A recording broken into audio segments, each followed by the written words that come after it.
Rais wa Somalia anusurika shambulio la Al-Shabaab. Rais wa Somalia Hassan Sheikh Mohamud amenusurika katika shambulio la wanamgambo wa Al-Shabaab mara baada ya wanamgambo wao kushambulia gari lake kwa bomu katika msafara wake uliokuwa ukisafiri katika mji mkuu wa Somalia, Mogadishu.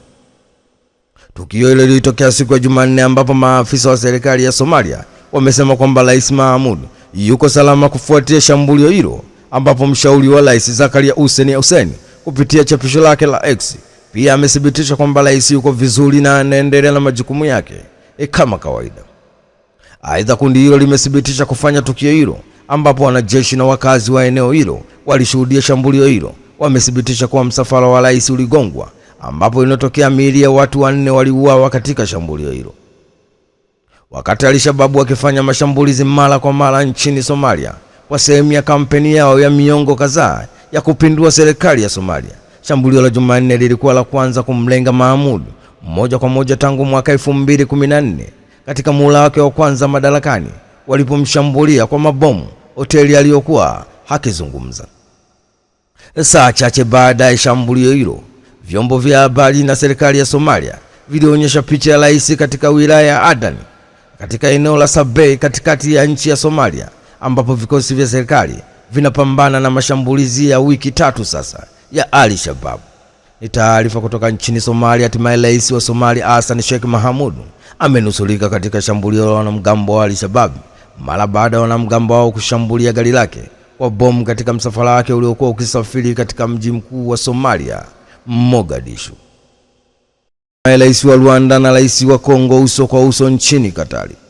Rais wa Rwanda Paul Kagame na rais wa Jamhuri ya Kidemokrasia ya Kongo DRC Felix Tshisekedi wamekutana nchini Katari kwa mazungumzo yao ya kwanza ya uso kwa uso tangu waasi wa M23 waanze mashambulizi mashariki mwa Jamhuri ya Kidemokrasia ya Kongo mwezi Januari mwaka huu. Mkutano umesimamiwa na Amiri wa Katari, Sheikh Tamim bin Amir. Ni mkutano ambao unafanyika ikiwa imepita siku moja tangu kundi la waasi wa M23 lijitoe kwenye mazungumzo ya amani nchini Angola, wakidai chanzo ni viongozi wao kuwekewa vikwazo na Umoja wa Ulaya. Kongo inaishutumu Rwanda kwa kutumia silaha na wanajeshi wa Rwanda waunga mkono waasi wa M23 ambao mashambulizi yao yanatumbukiza mashariki mwa Kongo katika mzozo wake mbaya zaidi katika miongo kadhaa, lakini Rwanda inasema kuwa vikosi vyake vinafanya kazi ya kujilinda dhidi ya jeshi la Kongo na wanamgambo wanaoishambulia Kigali, ikikana kujiunga na M23. Wakuu wa nchi wamepongezwa na kuridhishwa na hatua zilizochukuliwa kumaliza mzozo huo, ikiwemo juhudi za upatanishi zinazofanywa Angola na Nairobi, pamoja na mkutano wa pamoja wa East Africa Community, pamoja na mkutano wa SADC uliofanyika jijini Dar es Salaam, Tanzania Februari 8 mwaka 2025, ambapo viongozi wote wawili walikiri kuunga mkono makubaliano ya kusitisha vita hiyo mara moja baada ya masharti kama maazimio ya mkutano wa Dar es Salaam yaliyoafikiwa yamekubalika, pia juu ya haja ya kuendesha majadiliano yaliyoanzishwa na dola ili kuweka misingi ya amani ya kudumu.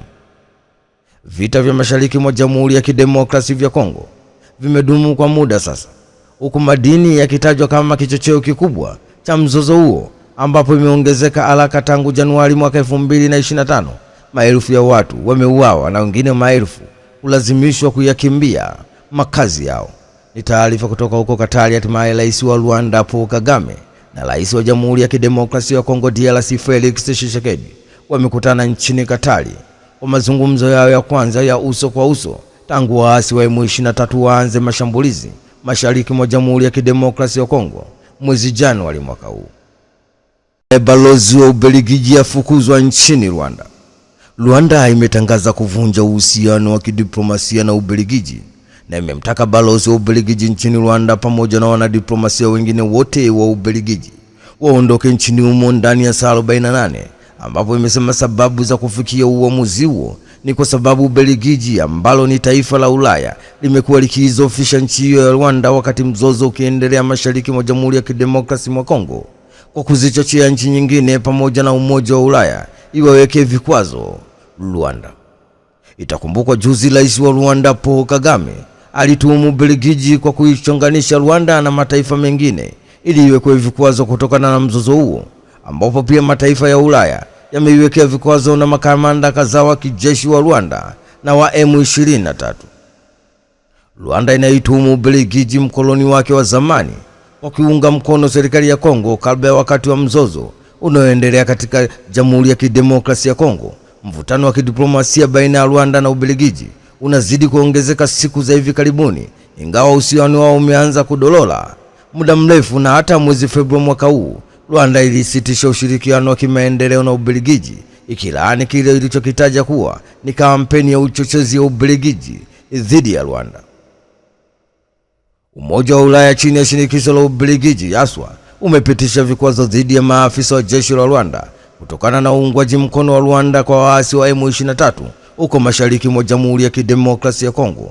Vikwazo hivyo vinawahusu watu 9, kampuni moja ya kimataifa nchini Rwanda. Wakati huo Ubelgiji nayo imetangaza kuwafukuza wanadiplomasia wa Rwanda, huku waziri wa mambo ya nje wa nchi hiyo Maxime Prévost akielezea kusitishwa kwake na uamuzi huo wa Rwanda, akisema hauna uwiano unaoonyesha kuwa nchi hiyo haipendelei kushiriki kwenye mazungumzo. Ni taarifa kutoka nchini Rwanda. Hatimaye Rwanda imetangaza kuvunja uhusiano wa kidiplomasia na Ubelgiji na imemtaka balozi wa Ubelgiji nchini Rwanda pamoja na wanadiplomasia wengine wote wa Ubelgiji waondoke nchini humo ndani ya saa 48, ambapo imesema sababu ya kufikia uamuzi huo ni kwa sababu Ubelgiji, ambapo taifa la Ulaya limekuwa likiizofisha nchi hiyo ya Rwanda wakati wa mzozo ukiendelea mashariki mwa Jamhuri ya Kidemokrasia ya Kongo, kwa kuchochea nchi nyingine pamoja na Ulaya iwaweke vikwazo Rwanda. Hatimaye serikali ya Tanzania atoa kauli ya kuna uhaba wa ARV.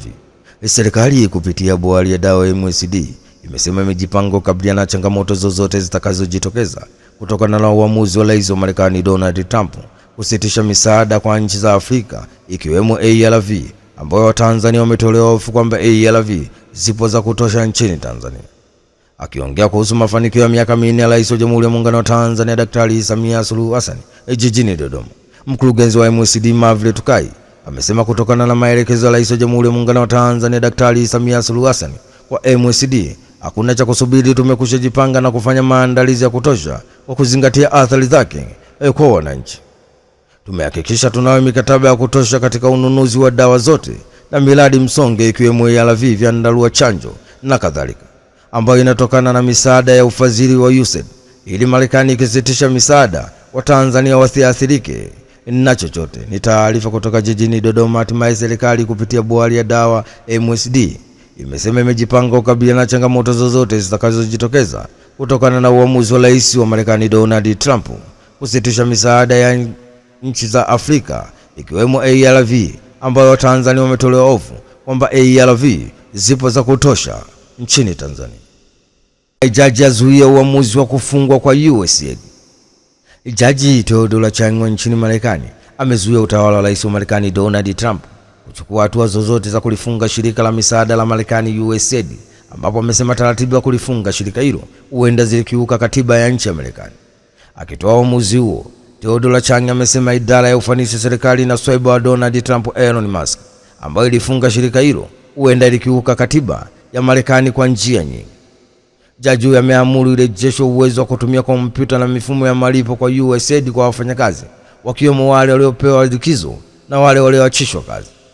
Uamuzi huo unafanyika katika kesi iliyoahirishwa kwa niaba ya wafanyakazi 26 wa USAID ambao hawakutajwa majina. Wanadai mahakama kwamba Musk sio thabiti katika kuvunja idara ya serikali ya Marekani, lakini pia katika malalamiko yaliyoainishwa Februari 13 mwaka 2025 mahakamani hapo, mawakili wa wafanyakazi hao wamedai kuwa mamlaka ya Musk sio halali, kwani haijateuliwa rasmi katika wadhifa wa serikali wala kuthibitishwa na seneta wa Marekani, na kuomba shughuli zote za Elon Musk zisimamishwe na kubatilishwa. Itakumbuka USAID ilikuwa ni mmoja wa mashirika ya kwanza kulengwa muda mfupi baada ya Donald Trump kuingia tena White House mwezi Januari na kuamuru kuisimamisha kwa siku 90. Ni taarifa kutoka nchini Marekani. Hatimaye Jaji Theodore Changwa nchini Marekani amezuia utawala wa Rais wa Marekani Donald Trump kuchukua hatua zozote kuifungia shirika la misaada la Marekani USAID, ambapo amesema taratibu za kulifunga shirika hiyo huenda zilikiuka katiba ya nchini Marekani. aliyedanganya rais kafa afikishwa mahakamani. David Mukaya ambaye ni mwanafunzi chuo kikuu nchini Kenya anakabiliwa na mashtaka kujibu mara baada ya kuchapisha picha ya msafara wa watu wakishiriki msiba wenye nukuu ya kupotosha mtandaoni. Kwa mujibu wa ofisi ya mwendesha mashtaka nchini Kenya, Mukaya anashtakiwa kutumia ukurasa wake wa X zamani ukiitwa Twitter mnamo Novemba 13 mwaka 2024 akidai mwili wa rais wa Kenya William Ruto ukiondoka kwenye nyumba ya mazishi, ambapo mahakama imefahamishwa kuwa picha hiyo ilionyesha jeneza iliyokuwa limefunikwa bendera ya Kenya na kusindikizwa na maafisa wa kijeshi waliovalia sare za sherehe ilibuniwa ili kutoa dhana potofu kwamba rais amefariki dunia. Aidha, Mukaya akiwa mahakamani ametaka kuchunguzwa upya kwa mashtaka yake, ambapo kupitia wakili wake Dansan Omari pamoja na chama cha wanasheria nchini Kenya LSK wametaka kufahamu endapo rais William Ruto ataitwa kutoa ushahidi wake. Kesi hiyo sasa imepangwa kusikilizwa kikamilifu Mei 29 mwaka 2025. Ni taarifa kutoka nchini Kenya. Hatimaye David Mukaya ambaye ni mwanafunzi wa chuo kikuu nchini Kenya anakabiliwa na mashtaka ya kujibu mara baada ya kuchapisha picha ya msafara wa watu wakishiriki mazishi na nukuu ya kupotosha mtandaoni.